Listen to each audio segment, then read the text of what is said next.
সবাইকে নিউজ 24 চ্যানেলের পক্ষ থেকে স্বাগত। সাবস্ক্রাইব করে আমাদের সাথেই থাকুন।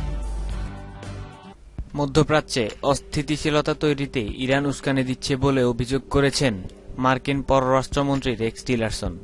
বুধবার ওয়াশিংটনে এক সংবাদ সম্মেলনে তিনি এই অভিযোগ করেন।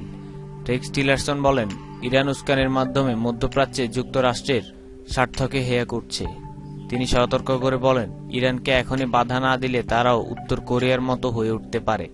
ইরানের পরমাণু সমৃদ্ধ হওয়ার আকাঙ্ক্ষাকে গোটা বিশ্বের জন্য হুমকি উল্লেখ করে মার্কিন পররাষ্ট্রমন্ত্রী বলেন, তেহরান মানবাধিকার লঙ্ঘনে রেকর্ড গড়েছে। বিশ্ব দেখছে তারা ওই অঞ্চলের জন্য কতটা হুমকি হয়ে উঠেছে।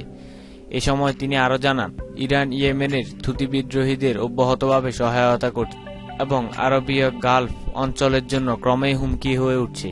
তিনি আরও জানান, তেহরান সিরিয়ার প্রেসিডেন্ট বাশার আল আসাদ সরকারকে টিকিয়ে রাখতে অর্থায়ন ছাড়াও সৈন্য পাঠিয়ে যুদ্ধ করছে।